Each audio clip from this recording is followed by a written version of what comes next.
welcome to a Small, Medium, at Large podcast. I'm your host, Gail Heisen, bringing you intimate stories that heal.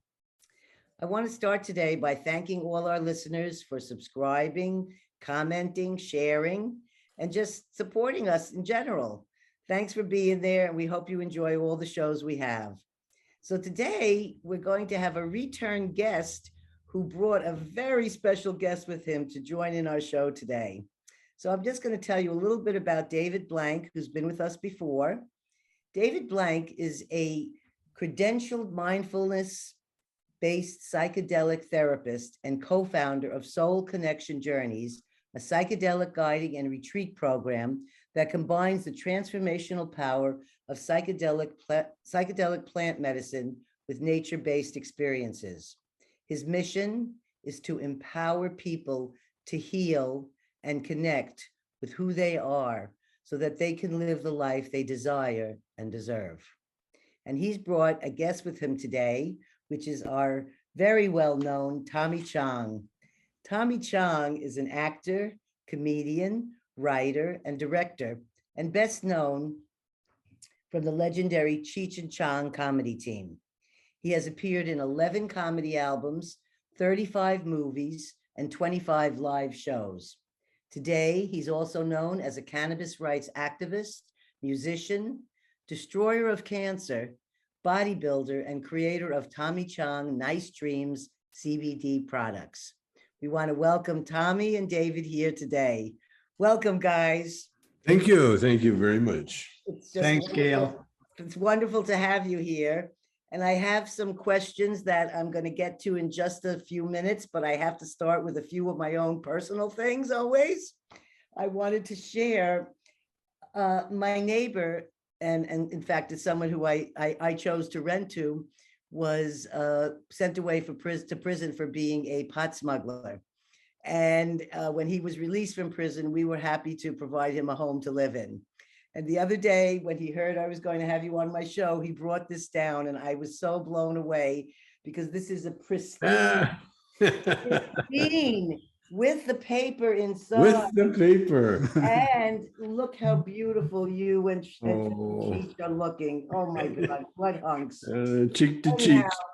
I just figure it's a blast from the past, but I really wanted to share it. And the fact that it came from a Vietnam veteran, I thought was also a very special thing to share. Very special, yeah. And the other thing I want to say about our Vietnam veteran is that a little while ago, I ordered all the different products that you had to offer on your site. And him being on a limited income, can't afford these sort of things, but I gave him the products. Also to my husband, who's in a lot of pain, ready for hip surgery, and for myself. And I just want to give you a report before we go into those things later, that each one of us experienced good sleep, 7 straight hours of sleep. Isn't that nice? Besides PTSD, he's also getting from Vietnam War, which makes it hard for him to sleep at night for the dreams. This has helped him because he's also just gotten over cancer, throat cancer. And this has given him sleep. He came back like with a big smile. I slept through the night. I mean, there's just no words to say how wonderful it is when you can find something that truly helps somebody in pain. Yeah, and it's healthy. And it's healthy. Yeah. And I have just, I'm just doing a couple of my stories, and then I'm going only to the two of you talking. So the one I want to share about is the fact that medical marijuana exists. And I wanted to tell you that I never believed it. I always thought that the reason medical marijuana was around was because they were using it to get it legalized. So I figured, oh, it's not really. I've just been getting high since I'm 12, and it's my ally, my friend. I love it. Well, I was helping take care of Anita Hoffman. And I don't know if you remember Abbie Hoffman. Yeah, I know Abbie. I know. Okay, well, they sent joints around the country to people in envelopes, hundreds and hundreds of joints. And I met her at a rave that Timothy Leary had invited us to go to.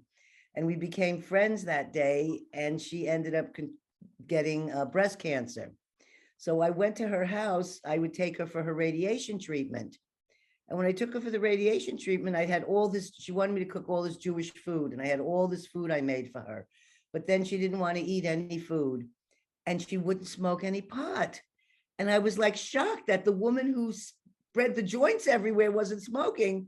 So I said to her, Anita, just have a few hits of my homegrown. I said, just a few hits. And that's when I saw medical marijuana right before my very eyes. Yep. The Yep. woman went from half dead to not wanting to eat, to sitting up and saying, oh, bring me the cabbage salad. I'll have the matzo ball soup and a couple of those rugelach too. And Yep. she just became alive again. Yep. And I left her house and I said, holy shit, there really is medical marijuana. Totally. And that's when I learned it. And I've done nothing but provide cookies and things to people to help them when they're in chemotherapy, Yeah. or radiation. And now you have these wonderful products who can help these people. So I don't have to bake. They can just go online Yeah. and they can Yeah. find these things. Yeah. We got gummies. We got stripes. I'll show you. This is what I do now, because I still smoke. Yeah. More out of just my own pleasure, than anything. But I had this company make these strips. Are those the ones you like put on your tongue? Yeah. And what it is, they got about, I don't know, 100 milligrams of 100, and no coughing, nothing. Oh, I'm sorry. No, that's okay. I just want to take a look at it. Here, I got one for you too. I'm sorry, I'm not there. Can you pass me one through the computer? I'll take one for you. So each strip is 10 milligrams and there's 100 milligrams. There's 10 in the pack. Oh, okay. Yeah, so it's 10 milligrams. Yeah. Well, we've been enjoying these that you have, the Yeah, go.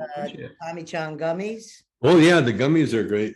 Thing is, they're so tasty. I mean, Yeah. they're just like they're just like eating a regular gummy. I know. They're all good. Delicious. And what I love about it is that you don't get the hangover, excuse me. Still But get the cough. yeah, but I No, like I- the But I'm like Tommy, I still love to have my smoke every day.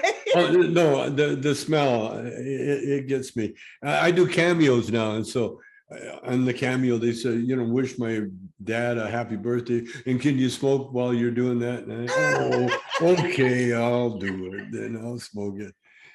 And what I do now, I make these little joint holders. These Oh, little, it's that cute. and so what it is, what I found out, I got a little carving tool, and I carved the faces of them and everything.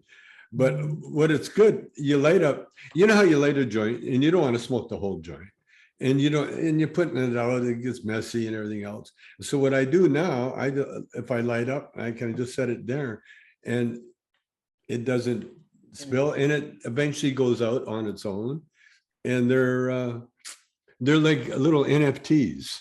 Oh, so you can actually smoke through the bottom of it. Yeah, that's what you do. Right. So there's a hole in the bottom so you can smoke through it. Is that bone or wood or That's just wood. just wood? Just wood. Beautiful. A little scrap. Like I found a branch, oak tree fell in front of me, and it was like a sign from God. So I took it home and I carved a few of the oaks. What I do now, I've always been a carver, wood carver. Mhm. And even when I was in prison, I found they found a place for me in the garden, and so I could go every day. I could go to the garden because I was age exempt of working, so I didn't have to work, and I had a little station there, a little hut, Oh, how and I just carve and make. They found some clay for me, and I make bongs out of the clay. Then I eventually made enough that I wanted to fire them up, and I found out they treated me like a big celebrity in prison, and Well, so I got to the point where I could talk to the warden of the big prison, just meet him, and he'd wipe his hand and shake my hand and say, treated me like a real celebrity, not like I was never treated like a prisoner. And so I asked him, I heard that they had a kiln stored away, you know. Oh. And so I asked him if he could get the kiln out for me. And of course he lied to me. He said, oh yeah, we'll see what we can do. Never happened. You know? Yeah. This brings me to the other story. I feel very connected to you right this minute, because the other thing I wanted to talk about was prison. Oh yeah.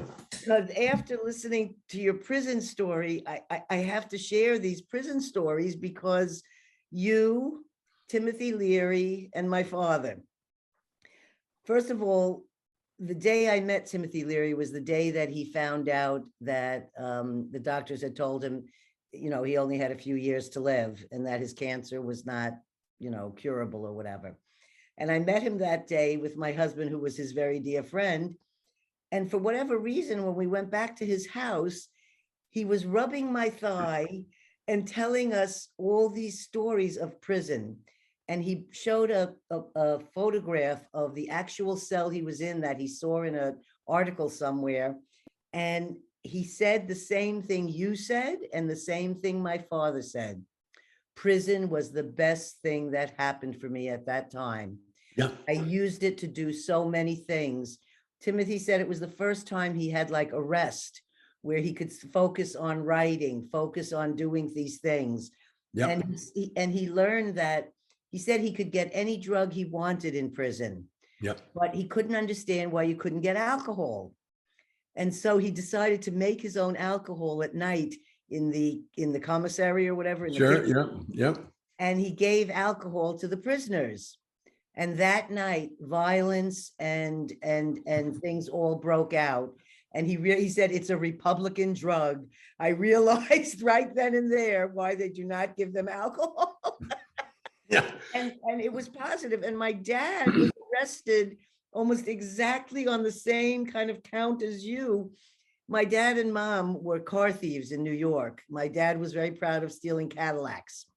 And he would steal these Cadillacs, and he was supposed to resell them, but he never did. He just liked collecting them. He kept them. So he was keeping them, right? So he had a whole collection of all these stolen cars that he was going to sell one day. And the FBI came and approached him because someone reported all these Cadillacs. Why are there all these Cadillacs? So my dad calls this friend of his and says, we got to get rid of all the cars right now, but don't take anything out of state lines. Make sure everything stays here in New York. He doesn't do that. The guy finds some car dealership in another state. I don't remember, Pennsylvania or wherever it was. Now it's a federal crime. Exactly. And when the FBI came to my father, he wasn't going to admit that he was the car thief because he was like a two-man operation. Well, they had to change how they register cars in New York because of my father's ability to do all this. And the FBI came in and said, if you do not admit to what you've done here in this crime, I will bring in your parents. And his parents were, you know, Jewish immigrants who hardly spoke English. And he knew that wouldn't happen. So he decided to confess to everything then and there to protect them and his family. And he, like you, went to prison with Wilhelm Reich and the Rosenbergs. And you got to learn all these other things about what really happens inside a prison. Yeah. And he had his spiritual revolution there where he had spirits come to see him, and he changed his life. And he became a vegetarian in prison, a spiritual man. He studied religions. And he became a better man from his almost 2 years in Pittsburgh. Yeah, that's what happened with me. You know, I was always spiritually connected. You know, I got connected really young in my life, and it kept me. You know, it got me where I am right now. You know, today, and there was never a confusion with me. I was. When I was real young, my mom got TB, and she was, you know, quarantined for 5 years. We never hugged her or saw her. We waved to her, you know, from the ground floor. She was on the second floor, and then I got pleurisy, so I ended up in the hospital. And I think too that they also put me in the hospital too. That's what they did back in the day, because they never really had places to put people that that needed more than anything, they just needed a home, you know. And so even though I had pleurisy, I went to the hospital and was treated like a king for a couple of years. In fact, that's where, you know, my first consciousness of humanity, you know, being alone at that age, you know, no parent telling you what to do or feeding you or anything, you know. These are nurses and doctors, and mostly nurses. And what I had to get a needle in my butt, sometimes 2 or 3 needles, almost for a year, you know. I got stuck, but they cured the pleurisy or whatever it was. And then I went from there right into the Salvation Army home, which was like an orphanage. But the good news, or what I liked about it, was that the Salvation Army, they're like militant Christians, you know. and so what they would, they were militant. They were the army. They're the Salvation Army. Right. And during the war, you know, they had religious songs like "Onward, Christian Soldiers, Marching Off to War." But what they did before you had breakfast, they would do a church service. And being that young, I got caught up in the whole thing, you know, the singing the hymns and all that. And I loved it. Now, when it came to breakfast time, being the youngest kid at the table, I never got fed. Like all the bigger kids would eat everything good. And the younger kids like myself, whatever was left, you know, and that's the way it was. I was taken from the hospital by my dad, who had some war wounds. He was in the Second World War. And so when he dropped me off at the home, I had a stack of comic books and a stack of new clothes. And after the first day, I never saw the comic books or the clothes again. You know, they went to some other place, and I got handed, you know, the home clothes, and that was it. But what I learned being alone, you know, being incarcerated alone, I had this, I guess it's a spiritual connection, you know, that I always had because of my, you know, the hymns and everything else. And when you're in prison, that's the only thing you really have. God is yourself. Yeah. And if you discover God, like I did, that early, then you're not alone. Mm-hmm. And I was always protected, and I knew that. But I there was no reason for me. I never learned how to lie, for instance. I never learned how to steal. In fact, it was the opposite. I learned not to lie, and I learned not to steal. And because lying really is stealing. You know, when you lie and you're stealing the truth from somebody, you know, and for the most part, it could be yourself. Learning all that, when I got out of the home and went home to my house, to our first house, and then I found out just a little while ago, I'm almost 10% Native.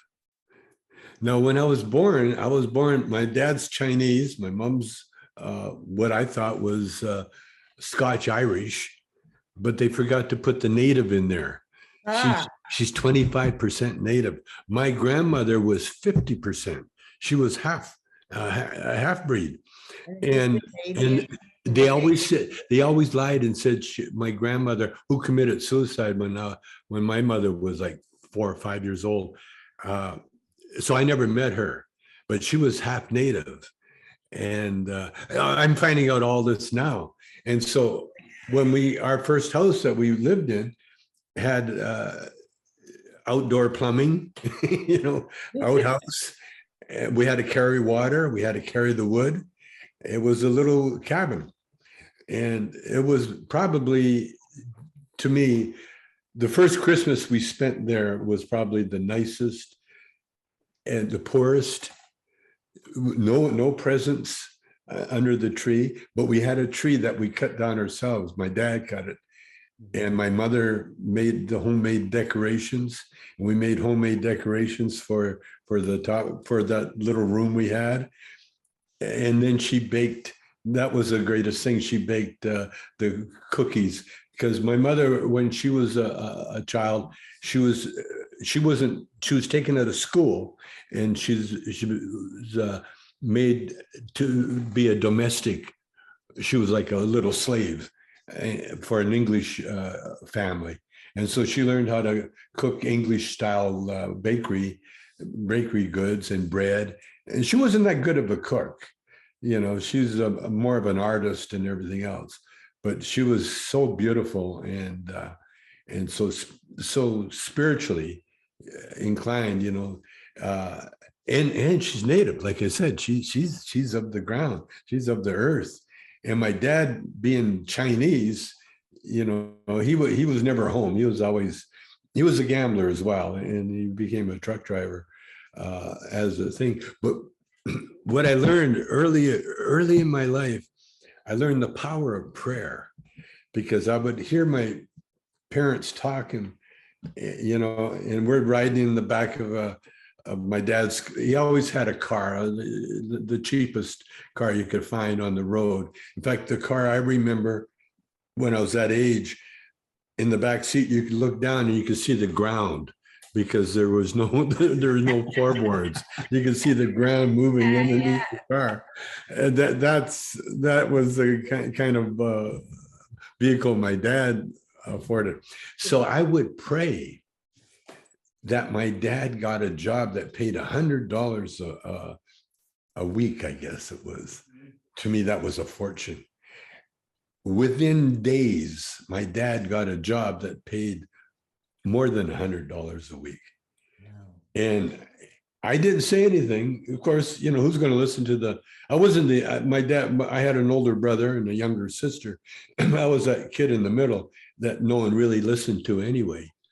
But I managed, with what I knew about God, I managed to make our life. And I know it was my connection because of the way things fell together, you know. And then we had like 7 years of an incredible life in the little cabin.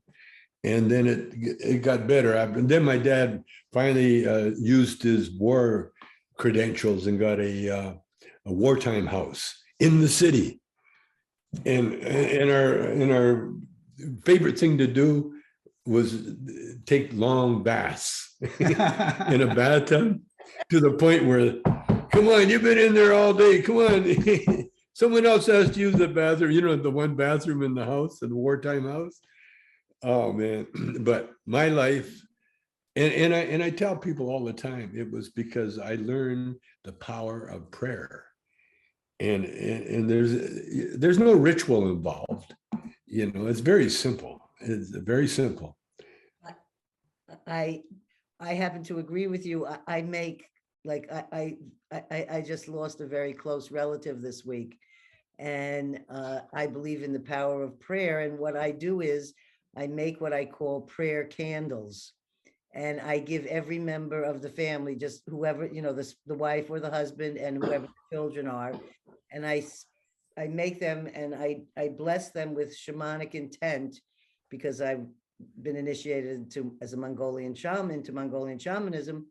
And I send it to them and I say, whenever you want to connect to the spirit of the person that you've lost, just light the candle, close your eyes, and connect with them.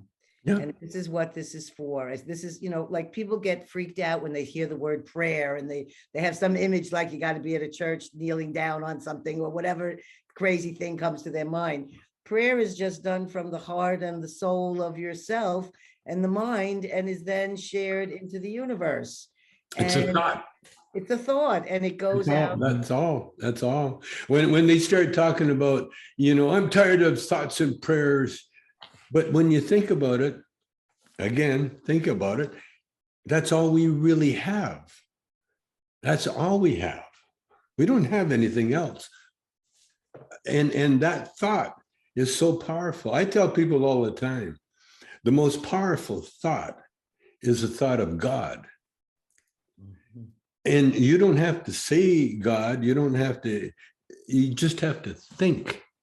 Have your mind go to God, and he will perfect that which concerns you. Well, Keep your mind on God. That's what praying without ceasing really means, is thinking about God full time, 24/7. I try to do that, but I do it out of, I found out that a lot of mystics my age and older, we all got one thing in common. And you know what that is? what? We all got that cosmic giggle. Remember Timothy? Remember Yes. Timothy's cosmic giggle? Yes. They all have that. I met Timothy. Let me tell you my Timothy story. Okay. He was kind of like in the throes of, passing on and that. And so he had this idea of, we got to get into a spaceship. We got to find another Earth. That's what we got to do. And I told Tim, I said, Tim, we're already on a spaceship. And not only that, but we're on the best spaceship you could find. You don't have to wear any costume or have to be cramped or anything. I said, not only we can go to bed, we can wake up, and we're on a spaceship. We're going through space right now at the speed of 1,036 miles an hour. And Tim says to me, oh, you're just like John Lennon. I said, excuse me? He says, you just sound just like John Lennon. Oh, Jesus, what am I going to? He says, haven't you read my book? I laughed. I got compared to John Lennon. Can you imagine? That's pretty funny. Well, on this psychedelic note, I think I'd like to propose a question that I have here from the idea of us gathering together to talk about David's psychedelic journeying. So my question is, really, I was going to ask David this question first, because I have no idea, what is cannabis-assisted psychedelic therapy, and how did you get involved in this? Yeah, so I got involved because growing up, I suffered from pretty severe depression my whole life and really struggled. And even though I lived this really fantastic life, traveling all over the world, like we've talked about, and, being a guide and sharing these beautiful journeys with people and really seeing that transform other people's lives. But I'd wake up every day and I was kind of like a struggle to get myself going and never felt comfortable. And I tried all different options and diets and meditations and all kinds of things, and never really, felt complete. And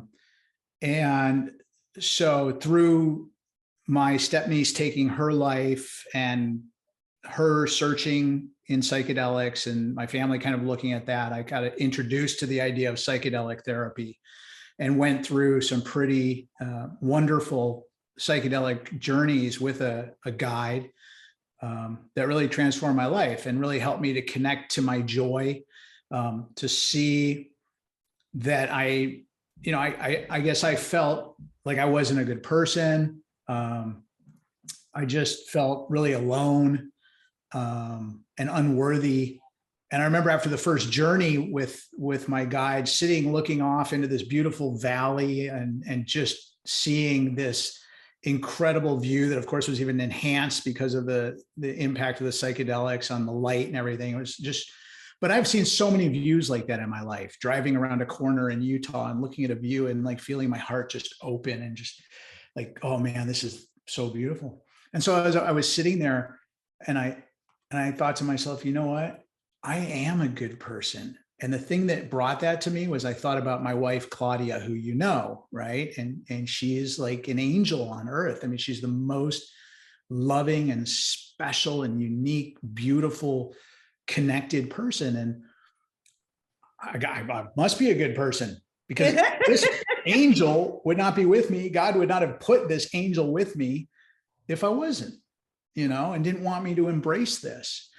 And so I kept doing some work, and I really, with the help of a bunch of different nutrition and body work and somatic therapy, and really just came into myself, really discovered who I was, really found myself connecting to love, and seeing this. And my life was very much impacted by my father's life and his father's life, who was also a World War II veteran who had PTSD from the war and experienced a lot of horrible things.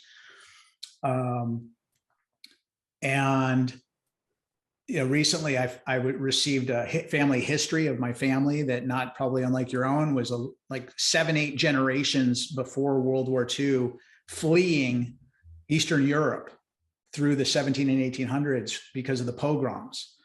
And so I had this genetic, multi-generational history of trauma. And so anyways, through all this work, I realized there's so many people out there struggling. There's so many people that are suffering. My depression was treatment resistant. And what it really came clear to me was that I was listening to a podcast one day, and the gentleman, somebody said, depressants aren't a happy pill. They're just, for most people, they're just a not miserable pill. And they just give you the ability to get through the day.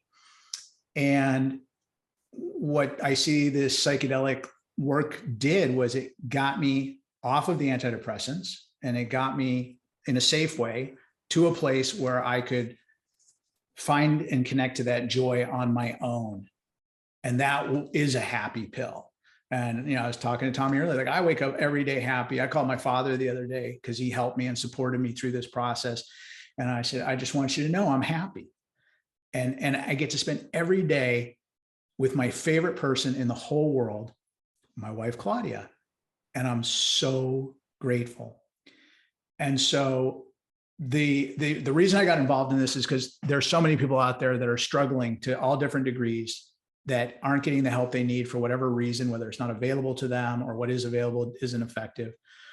And my guide, I told him, I want to create a space where people can come and do this work.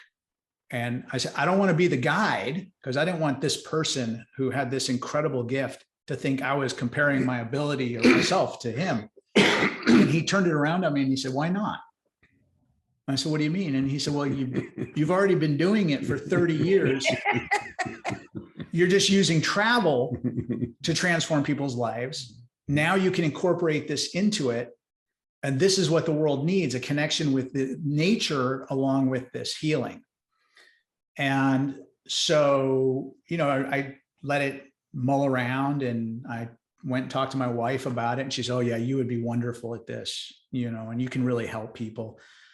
And I said, well, how do I, really get into this? I mean, I've learned so much in the past year working with you. How do I really, learn this? Because it's most important to me that I'm helping people and that I'm keeping people safe. And he referred me to a program in Colorado called the Psychedelic Sitter School.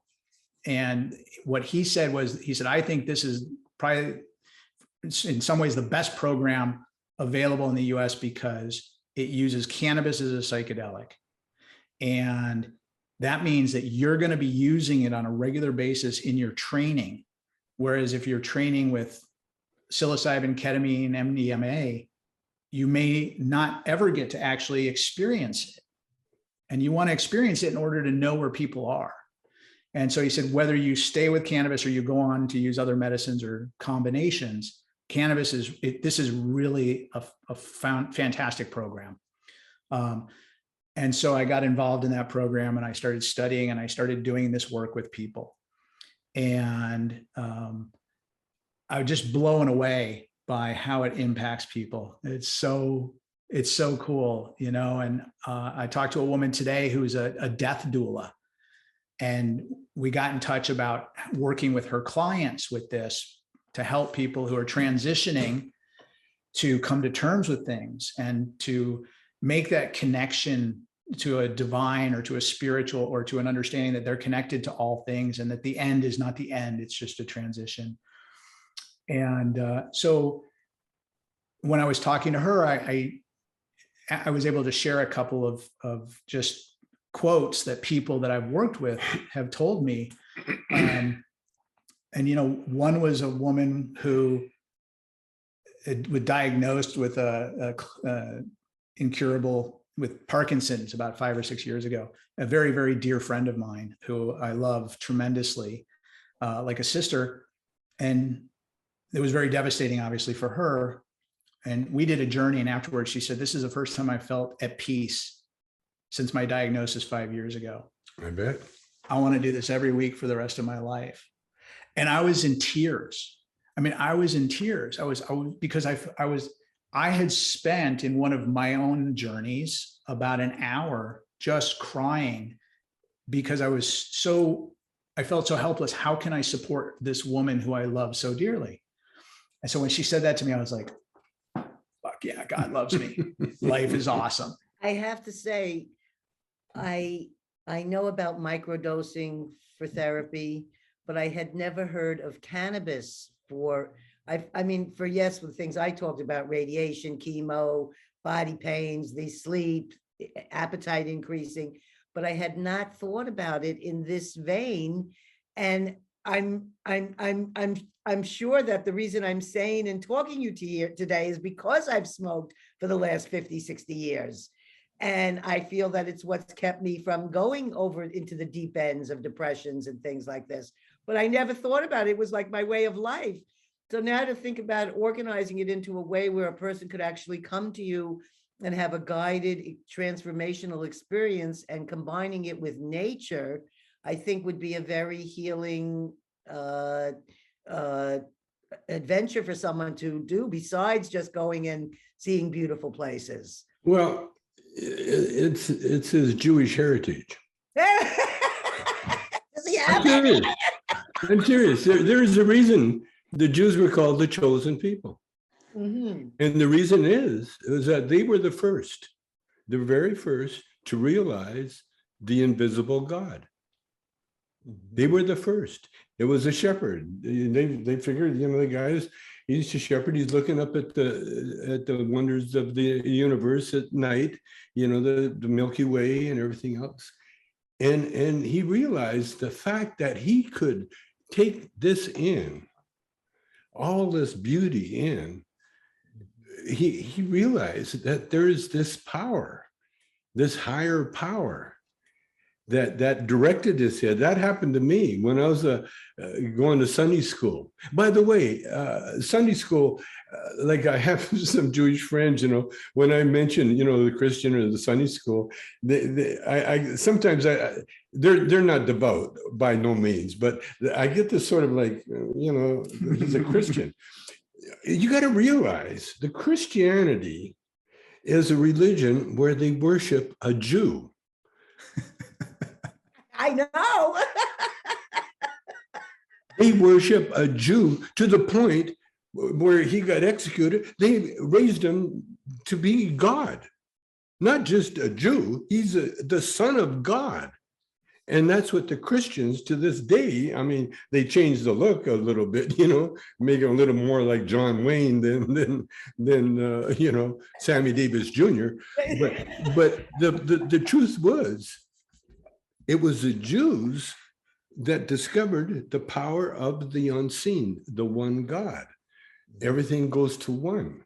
And it was their brother that ended up going, Abram, he says, well, yeah, I kind of go with that, but I want to do my own thing, And so he's got, and now we got Muslims worshiping the same God. Everybody worships the same God because there's only one God. And so no matter what you call it, Presbyterian or whatever, all of them, all of the names mean nothing. And the thing is, God doesn't have a name. God is. And in fact, again, the Jews, they the Raiders of the Lost Ark, the name was so so powerful that if you knew the name, it would blow up, kill, or whatever. You know, the truth is, there's these obelisks that they found in Egypt. This is when Britain ruled the world, you know, and Britain went into Egypt and they just tore all the antiquities, you know, they took it out of Egypt and they shipped them around. And so there's an obelisk in New York Park, City Park, and there's an obelisk in the London Museum, Natural Museum in London, and they're all over the world. Well, at the top of the obelisk, there's the word Yahweh. It's written there. It's the word of God. Translated, it says, I am. That's what Yahweh says. I am. Interesting. I am. You are. You are. We're all an I am. So what this ancient religious whatever come up with the fact that they discovered the power of one, We are one. which we are all. We are so unique that we've always been here. You've always been here. You've always been here in one form or another. Eternal souls. We are eternal beings.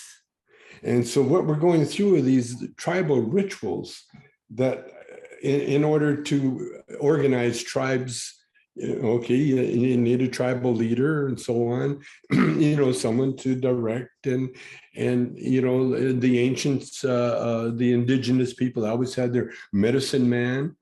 He wasn't really a leader, but he was in charge of the psychedelic programs, the one that would take care of that. You know, maybe the chief would be the one that would help him build a boat or go to war, you know, decide who's going to do what. He always had the patriarch. He always had the father. And that's the way the human experience is.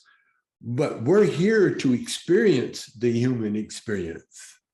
That's why we're here in this little slice of eternity, or parenthesis in eternity. That's what our life is. And when we're finished with this life, we might continue, or we might go on another journey. But whatever it is, we'll always be around the people that we're around now, because that's our gang. And in one form or another, we'll always be with each other. Now, I can tell you, we can talk about it on this program because it's devoted to this subject. But for the most part, I have to learn, as a mystic, I have to learn to keep my mouth shut the fuck up, because it's spoiler alert. That's why you can't tell people that you're on the right path when they're on the wrong path. And by being on the wrong path, again, you know, the smartest people around us always said, you only learn with your mistakes. You never learn with winning. You learn by losing. And again, you know, that's what, when we come to this earth, we have problems, mountains to climb, problems to solve, because that's why we're here. Why? To evolve ourselves, so we learn ourselves, because eventually each one of us will have our own universes to take care of. I love that you brought up the we are one. Yeah. Because it's something everyone forgets. Yeah. And I was very thrilled to experience it when I was sitting in the 10th row center at Woodstock, and I was 14 years old, and it was the most conditions of everything you would imagine there to be a negative thing, with no gas, no food, no water, no bathrooms. And of course, we happened to come with a car full of everything to share with everyone. And it was it was the most feeling of we are one I have ever experienced in my life. Absolutely. And when they try to organize that again, it didn't happen. Never happened. This is the peace symbol that I wore at Woodstock. Is that? Oh, I love Yes. that. I love that. it's even actually, it's been immortalized in this book, Woodstock, 50 Years of Peace and Music. So it has my photos that I took there of Country Joe, and it was the first roll of film I'd ever taken. But Ordained. yes, but they Yeah, it honored was me. very ordained. Our whole experiences. There's my necklace in the back. I love it. What a And then peace here sign. is my quote, and it's next to the "We Are One." So I don't know if you can see that. Yep, yep. Yep, but and the man who wrote the book said that I was the muse that helped him finish it. And I was just so honored by these people. And then we all became friends. But it was like 50 years later, I was re-experiencing that open connection, love, heart thing that happened. And this book put me in there and brought me these wonderful people. And Isn't that great? It was great. And So that was like a moment in our history. it's a moment in history, and there I get to say how we are one and what it felt like. I guess I Yeah. could read it here for you. It says, right in front to the left of me, a guy came up and painted, "We are one." It was painted across the fence, right to the left of the stage, right in front of the Woodstock stage. And I thought that those three words captured what that event was. And I've never felt that kind of experience like that ever again. Yeah. Not Except- with 100,000 people. I felt we are one, but not with 400,000 people. Except when you think about it, our memories. Yeah. Isn't that the most beautiful thing? Yes. You have the ability to anchor, to go back to like a specific point through smell, sound, memory, whatever, Yeah. and anchor to that and go right back into that emotion and that feeling of connection. Yeah. It's an amazing power. The truth is, the pain and the sorrow, you can only feel it on this plane that we live in. Mhm. You see, because in the spiritual world, there's no want, need, or desire. Or judgment. There's just love. Mhm. But you can only do that for so long. You need to be where there's pain, because pain means growth. I tell people now, people spend a lot of money to go to a gym, a bodybuilding gym. And when you think about what you're doing, you're walking into a place where you're going to tear the shit out of your body. You're going to rip muscle, you're going to tear, and you're going to make every organ in your body wake up. Well, what the fuck? What's going on? And you're creating all this violence. And the reason you're doing that is so that when it grows back stronger. Mhm. So we know what we're doing with our physical bodies. And if we apply the same thing to our spiritual self, see, first of all, we're not supposed to know everything. We're supposed to, more than anything, we're supposed to learn and then teach when the time's appropriate. But people have to learn on their own. Mhm. That's why it's hard for me as someone that's been there, that knows, to feel sorry for anybody that's going through anything. Because other than the pain of sadness when something goes, but I got a little almost 2-year-old granddaughter, and we watch her walk, and she teeters. When she's learning how to walk, she falls, but she doesn't cry. She's a tough one. She's Indonesian. she gets up and almost like brushes it off, and then she motors by. But you see her going through life feeling that physical pain that we live in, and then learning what not to do. You don't have to tell her too many times, don't touch that or don't do this. She knows. Mhm. And that's our life. We're supposed to feel pain. We're supposed to feel sorrow. We're supposed to be depressed. Why? Because that means we have a chance to be the opposite of depressed. Now we can feel joy, because if you don't feel the pain, you don't know what it's like to be without pain. Yeah. The other thing that's interesting in the psychedelic work is that when you have pain what you learn to do. And that's where the role of the guide or the sitter comes in. So they're not the healer. They're not doing the work. The work is being done by the person who's journeying, and the medicine that they're using, and their own inner intelligence, their own inner healing. But it's instinctive for people to move away from pain.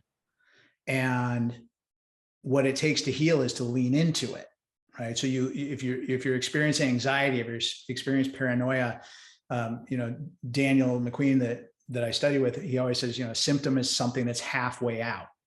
And if you lean into it gently and explore it and feel it, and what does it feel like in my body? What is it emotionally? What am I experiencing? And as we lean into it, it starts to kind of dissolve that symptom, and we get to what's underneath. And where is that pain really coming from? Where is that fear or that anxiety or that emotion? And sometimes it's physical things in our body that are connected to emotions, where if you get to that and you start to release it, you realize that the event or the trauma or the experience wasn't really as you perceived it. Suddenly people have these releases where pain that they've had in their body for years disappears. Yeah. So it's really just leaning into stuff. And this is where I want to say thank you to people like you, Tommy, and all the other comedians out there, because I feel that laughter is the healing part of facing the pain. I've often been told, people like, how did you survive your childhood and the crazy life you had, Gail? And I said, I would never change any of it, because all of the pains I went through has taught me compassion and things about others, that I can approach them in a different way because I have an understanding from the pains that we or I have gone through. And I would never change it for the world, because it makes me who I am today. And I only feel nothing but love to the people who maybe inflicted unusual, traumatic things to me, but I don't feel anything to them, but anything but love back. Yeah. That's so true. The yogas say, stay on your own towel. When you're doing yogi, exercises, they always say, Bikrams, they always say, stay on your own towel. In other words, this is your universe. This is your universe. And you see other people struggling away, well, that's their problem. Stay on your own towel. And that's how you help the world. That's how, this is what I learned, and then when I see people now, like our country, the way it's stumbling through everything, I got now, because of my prison time and everything else, I had this ability to see the end. I can see what's coming down the pike, and the thing is, you can't do this with even anybody close to you, your wife, especially wife. My wife she's like, I think it's a natural thing to be the opposite of the husband. Like you say, it's hot out, and well, not as hot as it was yesterday. It's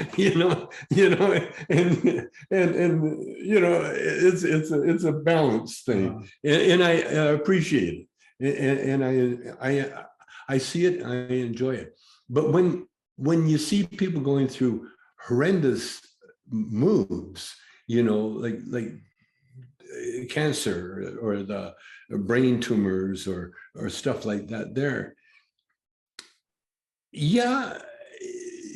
that's when you go to God, and you know that these are eternal creatures, and whatever they're going through, it's what they were meant to go through. It was meant to happen, and the best you can do is to comfort those that are left, and just try to help put a smile somewhere, because like you said about humor. Thank you for listening to part 1 of Tommy Chong and David Blank. For more stories and laughter, join us for part 2.